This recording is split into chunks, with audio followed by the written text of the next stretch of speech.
Ken, I am so happy to see you this morning. Welcome back to the Be the Solution podcast.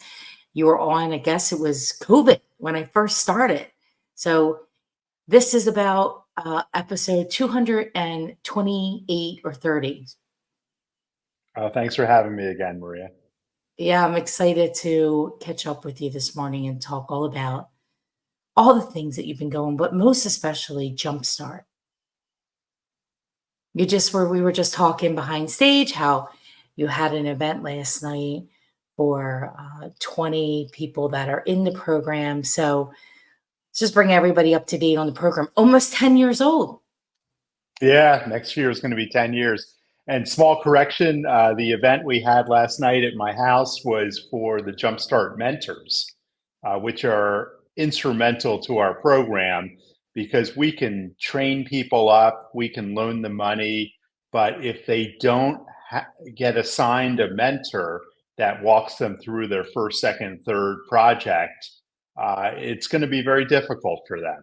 So this dedicated group of people that I hosted at my house last night for a mentor appreciation dinner, um, you know, helps people not make mistakes that they made when they were getting into real estate development. Wow. So you have 20 mentors now for the mentees of the program. Yeah, actually, that's how many were there last night. I think we're closer to 30, and that's just for the Jumpstart Germantown program. Of course, we now have 18 Jumpstart programs around the country, around the city, around the state, and each of them have mentors that help their graduates. I saw that you have 18. That's just remarkable. And it started with just one. It started right here in Germantown, Philadelphia.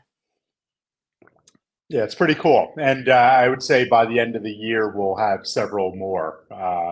Just a lot of interest. People have seen the positive impact that we've been able to have, that other Jumpstart programs have been able to have, and they want to bring it to their community, which is pretty cool.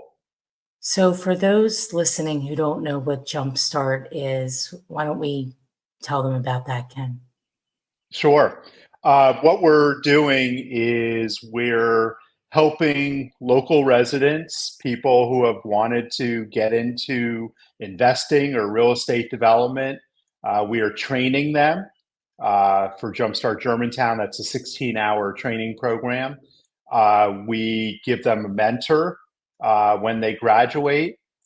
We do a lot of networking events because it's great to train people up, but we can only cover so much of real estate development. So they need more information. So we do jumpinars, we do different networking events so people can meet each other and help each other.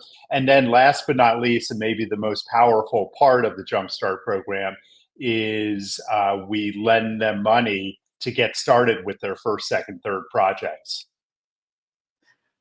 So, it really is a turnkey program for an investor, for a person who wants to become an investor and get their first several deals done. Yeah, and we've lent out over $53 million so far in the first 9 years. And my staff tells me that we're going to double that number in the next 3 years. That's incredible. It's really incredible. So let's walk people through the program. Somebody's interested, they go online, they sign up for the classes, 16 hours. What do they learn in 16 hours? Well, what we're teaching is what we call the 7 jump steps of real estate development. It starts before sourcing properties. It starts with what do you want to do? What niche do you want to get into? It talks about risk, which is the key behind real estate development. You have to be able to take risk, otherwise you shouldn't get in. And it goes right through sourcing. It goes right through due diligence and financing and construction and property management and sales. So we take people A through Z through the process.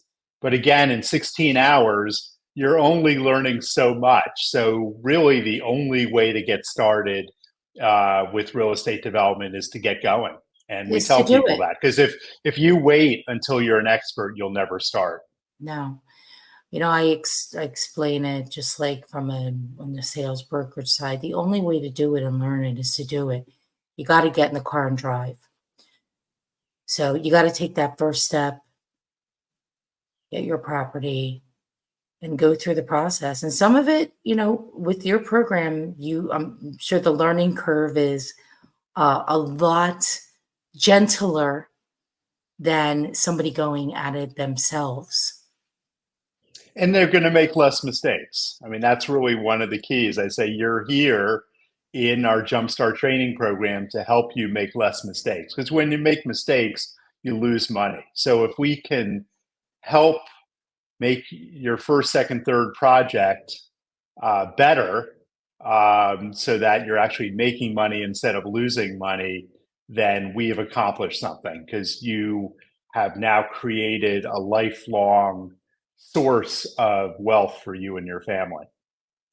It's all about changing the generational poverty that a lot of people have been in and getting them on the other side of it. And I think the first part of that is really home ownership. Is a big part of it because people can get into a home over time, build equity,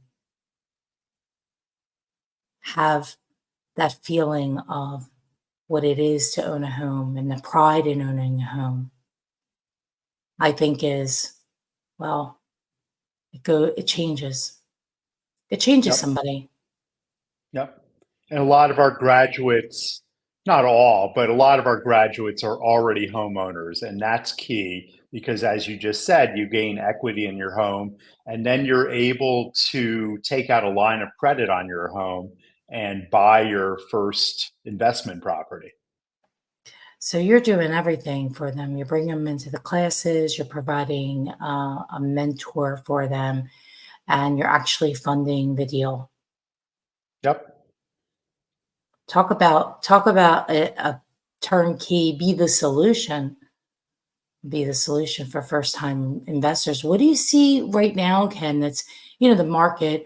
Obviously, we know there's been challenges across the board from, you know, gosh, there's so many of them. Well, let's start with the cost, the acquisition cost, the construction cost, the interest rate. What's the landscape today on the side of it that people are going through? Yeah, obviously it's not a great market right now. We know that. On the other hand, we tell people now's a perfect time to get into Jumpstart training or any type of training because by the time you get through it and start looking for your first property, the market's going to be better.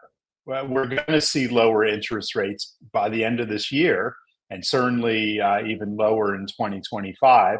We're starting to see lower construction costs because contractors are getting hungrier. They have less jobs in front of them. Mm. So I think the trend is really good right now. And so if people wait till the market's better to go through our training program, then they're going to miss the boat. So now's the perfect time to jump in and get ready for when the market improves. That being said, we get loan applications every day. So people are finding properties at the right price and the projects are penciling out and they're finding ways to make it work. So it's not a dead economy. This is not It is 08, not. 09. It's No, something no. much better. I think there's tremendous opportunity, but the media paints it as the media paints it. Yeah, of course. There's always their narrative. I think when people are when we are in type of a situation like today, I think it's a tremendous opportunity as well in the real estate business because less people are doing it. There are Mhm. less people. I talk to people and they're sitting on the sidelines waiting. So waiting for what? What are we waiting for? That's not a conversation I'm going to have with people. But I'm everything not here also to convince. adjusts. Yeah, not going to. You don't have to convince me. We're in with both feet. Yeah. But people also don't realize that everything adjusts.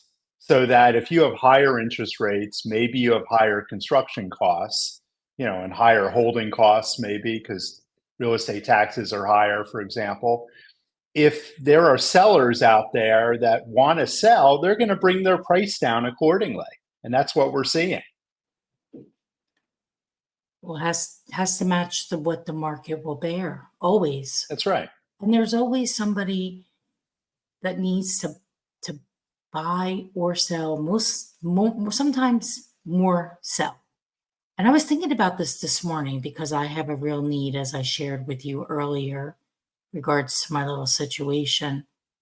And I thought, I'm waiting for this guy to call me back. And I thought about people that want to do something. And when you want to do something and you're ready as a consumer to do something, you're motivated, you're looking for that next opportunity. Whether that's, I got to get rid of this house because it's costing me a fortune, I can't afford it, or whatever the reasons are. It was inherited, I have no need for it.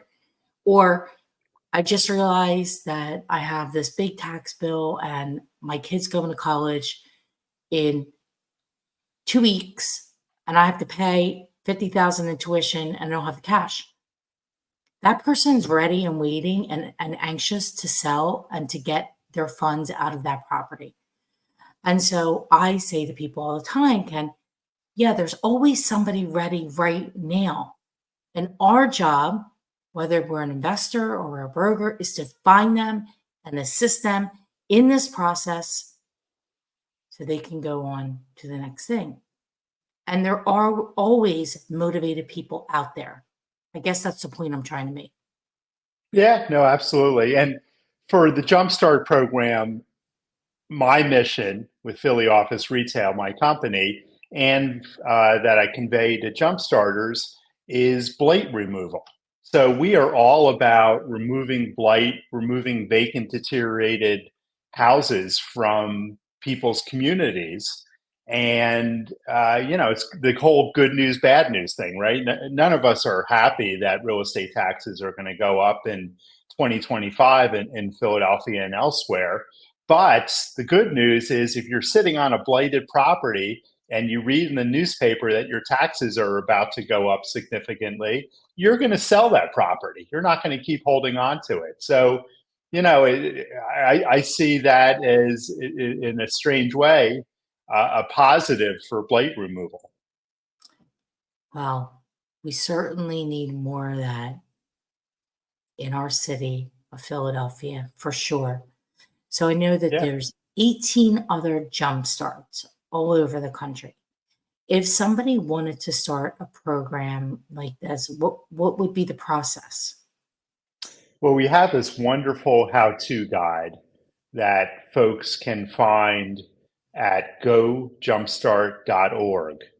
Our training book is all open source. Our PowerPoint presentation is open source, but it starts with reading the how-to guide, which explains clearly how you as an organizer can start a Jumpstart program in your own community. That's that is a wonderful thing. How did you decide to do this? I just saw a need, almost 10 years ago.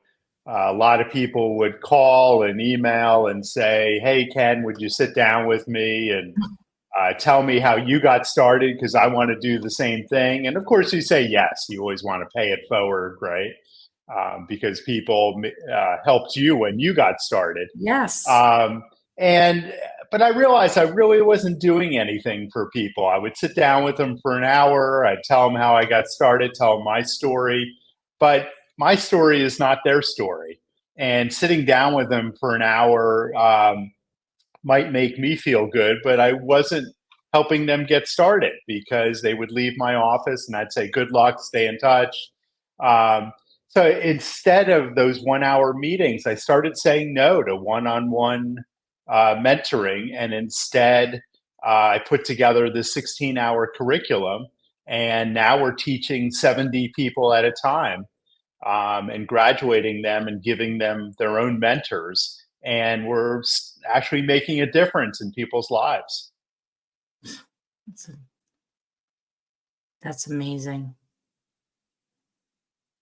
Be the solution. So crazy how there's so much opportunity, Ken, out there if you look for it. And with a program like Jumpstart, it gives people the tools to really learn how to do it. But it comes at the end of the day, you still have to do the work. Of course. You Of have to course. do. We talk in the program about the skill set you need to be a real estate developer. And one of the big things, there's some skills that people have and some skills that people don't have that need to be better at. But one of the skills that is absolute must, otherwise you shouldn't get in, is to be a doer. Because if you're somebody who likes to shuffle papers and not actually get stuff done, it's not going to work, because it's up to you every day to make the phone calls, to meet the contractors. And if you're not a doer, don't get in. Do something else. Well, that's for sure. An investment in being in real estate development is no easy thing. It's like anything else, it's another business. And there's a lot to learn, there's a lot to do. And you definitely have to have some openness to risk, that's for sure. Yep, absolutely. For a lot of people who are graduating from the program, they might have 20 or $30,000 in the bank, and it's the last 20 or 30,000 they have, and it's a big step to risk that 20 or 30,000 and jump in and buy a blighted property that needs to be renovated. But if they can get one or two under their belt, they may have a lifelong career in real estate development. And we've had hundreds of people have quit their day jobs and got into real estate, which is pretty cool. They found something that they love, or they love more than what they're doing anyway. Right? It's very satisfying working for yourself. Once I got in, I couldn't go back. I don't think I could work for somebody else at this point. No, we have too many quirky things. I couldn't, Ken. And you know what? It's funny. People say, well, you work 80 hours for yourself and 40, 50 hours for somebody else. You have a love of something and it doesn't feel like work. It's Right. work. There are certain things that definitely are work, but when you have a passion for something, it's in your blood and you just do. Yeah, no, exactly. I want to go to work every day. I want to remove blight from our neighborhoods. I want to empower other people. I mean, it's really rewarding, as you said, when you do something you love. Yeah, making an impact and helping others grow in some capacity. I think it's all being part of being in contribution. And I truly believe that we are all here to be in contribution. And It's that whole karma thing that we were talking about earlier. yeah. It sounds crazy, but I never have trouble finding a parking spot, even in Center City, Philly, because I have parking karma. I can drive downtown 7 o'clock on a Saturday night and pull up in front of a restaurant. You have that karma. You believe if you It believe all you're comes going to have around. if you believe you're going to have a spot, you're going to have a spot. That's right.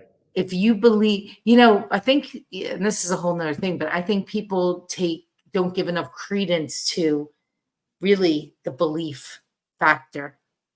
I think that it's what it's all about. It all starts with a thought. Hmm. It all Hmm. starts with a thought. And it also starts with living a good life, right? That it all comes around. You help others, you get helped. It's just the way it is. That's how the world works. I wish more people would understand that. And well, hopefully more will see the light of doing good upon others. I think it's the most important thing that we can do. Help Hmm. others rise up. I have a thing we're doing is rise, relate, imagine, serve, and energy. I like that. Relate, imagine, serve, and energy. Like meet people where they're at, imagine the best possible outcome, serve yourself first, and then others, and then energy. We're all just energy out there. So bring the best energy that you can bring. I told my staff yesterday, we're in a meeting, I said, somebody comes in here and starts yelling and screaming and cursing, they're to be removed. I don't care who they are.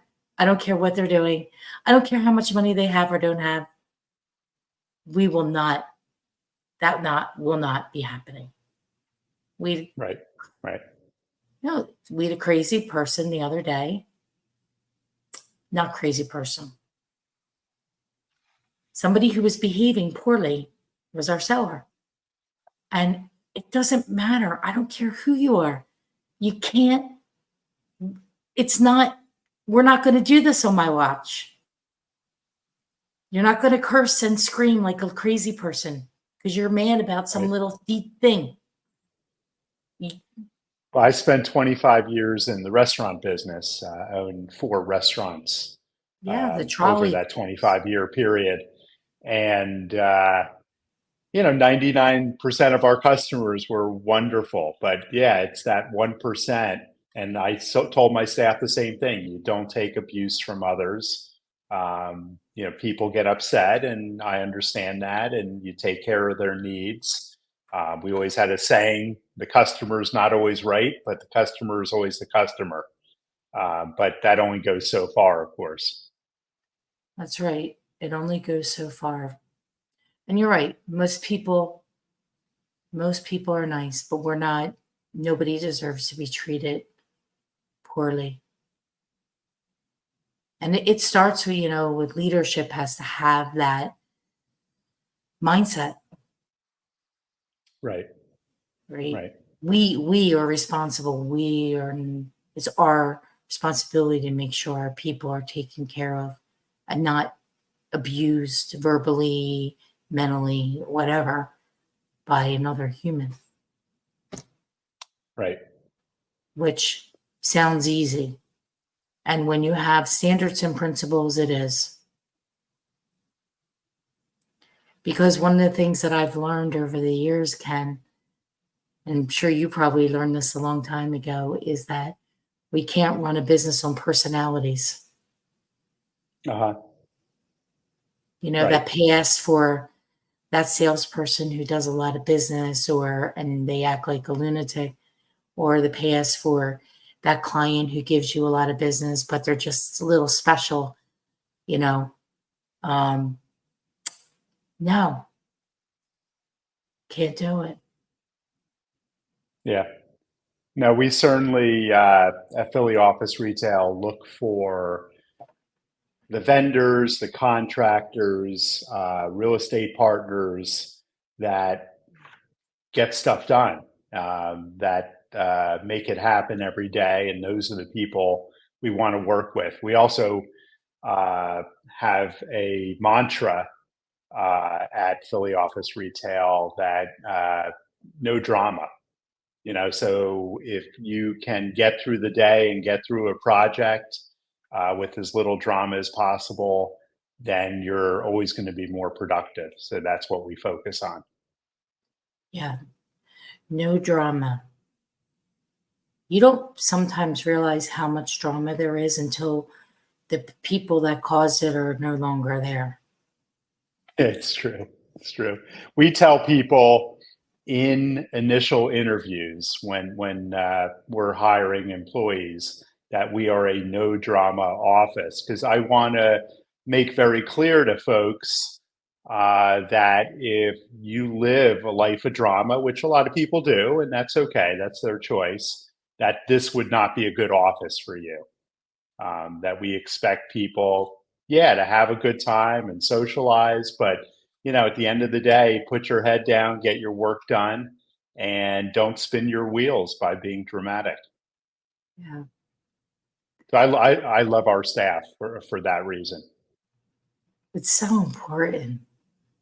Gosh, it makes coming to work either delightful or not so delightful, I suppose. But Yeah, when and you're, some people have drama at home, and that's okay. But as long as you don't bring it to work, that's important. no, no, the show must go on, right? We all have problems, but we don't have to live in the land of drama constantly. Some people though can. That's how it is. So Yeah, yeah, you have to and know that's that up okay. front. Everyone lives their own life. That's That's okay. right. They don't have to live it here. Always full of some humor, Ken. Always full of some humor. Got to keep things. I said we were playing a game, the family at the Shore House, and I said, "Why is nobody like laughing? You seem like you're on a bad mood." So then every time we're playing this game called Farle, and every time somebody would Farle, everybody now would laugh at them. So that's what they decided to do. So that was their laughing. Anyway, is that That's one of my favorite games. My wife and oh I are obsessed. We'll play 3 games in a row. We love our Quirkle. yeah, we play it too. It's fun. It's a little bit, take your mind off some other things. Not always all about work. We have to have fun as part of it. So in regards to the commercial real estate, and you've been in this a long time, and what are your thoughts about your projections and thoughts over the next several years in this sector? Yeah, it depends what part of commercial real estate you're in. At Philly office retail, obviously we're doing office, retail, some industrial, restaurants, so a little bit of everything. And obviously the office market is soft. On the other hand, what we have seen is office market is a little bit stronger in the neighborhoods versus center city. And the office market is stronger for small offices, meaning 500 square feet up to 2,000 square feet, and weaker for larger office space, 10, 20, 30,000 square feet. We certainly have tenants of that size, but I'm not sure that I would renovate a building for large office space today because I think it would be hard to find that tenant. We're seeing people downsize, but we're still seeing a lot of interest in that smaller office market. And in fact, we're working on a project in Nicetown, 91,000 square feet. We're calling it the Mini Bach Building because it will be very much like the Bach project in South Philly, 500 to 1,500 square feet, 116 um, flex office spaces in total. So I think there's still demand in that market. We're still seeing, people go out to eat more than ever. So we're still seeing a lot of demand in the restaurant, retail locations. So yeah, people are ready to write off commercial real estate, but we don't agree with that. Mm. Well, there's multiple sides to every story. And, you know, lots of times people want to go for the doom and gloom instead of really, what you can make of it. All about being the solution. How can you change or pivot somewhat? I hate that word pivot, but anyway, zig and zag, constantly zigging and zagging. Oh, it doesn't work here. Let's just make some little changes. And voila, it works. Yeah. So small office buildings. It's interesting. I'm not surprised that people don't want to come down to Center City to work. No surprise there. But it's interesting that they do want to go, they want to be in the neighborhoods. Are you Yeah, I mean, what we acquiring saw, sorry, what was that? are you acquiring small buildings or just large spaces? Oh yeah, we're doing a little bit of everything. Everything from we're about to get 5 septic train stations to this building that I just mentioned, 91,000 square feet. We're working on 150,000 square feet in the city of Reading. That's a mixed use, so it's apartments and larger first floor commercial. So a little bit of everything, but we have more projects in front of us than ever, which is very exciting. I bet you do. Finding a way to get deals done. And there's always a way to get a deal done. Right. Maybe not, but the seller has to be flexible and motivated. And sometimes Properties. there's not even a seller. So, what I'm seeing more often is people that don't have enough equity contribution partnering with the owner of a property and getting into the deal with no money down. So there's different ways of uh, doing deals and making it work. What we often look for is, we doing well financially, but don't always have the time to complete a project. So we will partner with folks, architects, other developers who can help us move a project forward using their time and our contributions. So Hmm. there's always a way of increasing your capacity and doing more than you otherwise would have done. Right.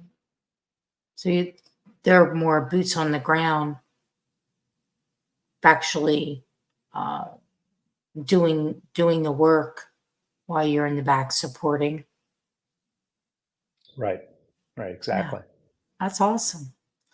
Lots Yeah, and there's a lots to lot of do. good people out there. Yep, yep, There are a lot lots of to do. people. Exactly. There are, and a lot of hungry people. Uh huh. And a lot of people that have maybe opposite skill sets to you, opposite resources to you. And those are the folks you want to partner with because they bring something to the deal and you bring something to the deal. And we cover this in Jumpstart, but you don't want to partner with someone who is too similar to yourself. You want to find somebody that has that opposite skill set so that you are more well rounded when you're completing a project. I think that's important to know really where your strong suits are, just in general. Like I'm not.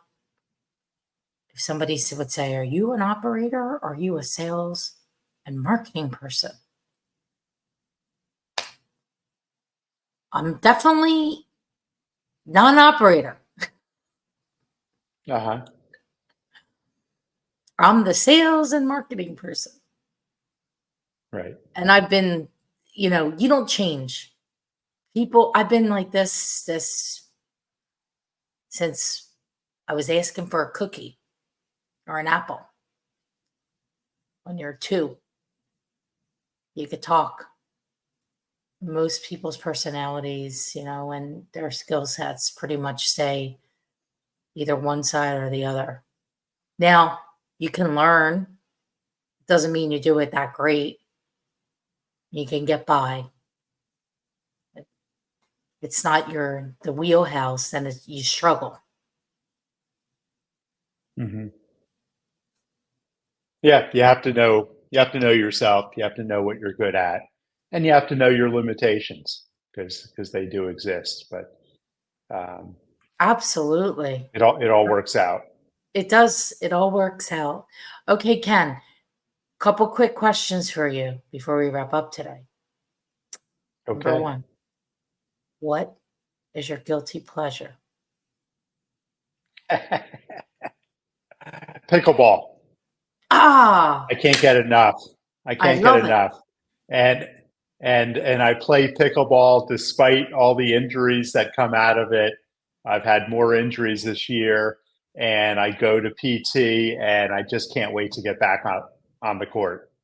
Yeah, so many It people are like, satisfies my competitive nature, and I love it. I love it. Pickleball. I'm going to learn how to play soon. I think I'm going to take some lessons. I hear so many No, great. no, no. Get it like real estate development. Just get on the court and start Oh, playing. yeah, Someone will give you pointers. Yeah, someone will give you pointers, but learn the that's good to rules know. and just start playing. All Yep. right. Well, when I'm back from my trip, I'm going to do that down the shore. Awesome. So Awesome. I'm still going to be going down in September, October. So, okay. Second question. What are you most excited about for your personal future? I don't know. I guess I go back to my mission of blight removal, and I'm excited to drive around the communities in which we're investing, particularly Northwest Philly, Mount Airy, Germantown, and just not see any blight. Just see people out in the streets because they feel safer because there's no blight. And, just people shouldn't have to live next to a blighted property. To me, it's a basic human right, like housing, like food, like healthcare. People have the right to not live next to blight. Yeah, I love it. And it's true. They have the right not to live next to Blight. Absolutely. Well, We're gonna get there. We've one made a lot of progress over the last 30 plus years, and we're just going to tremendous keep going. progress. Rome wasn't built in a day. And with that, thank you so much, Ken, for contributing all Great. you do to our real estate community and just in general to people. Your contribution does not go unnoticed. So thank you. Thank you for being on Be the Solution today. Yeah, thanks for having me, Maria. My pleasure.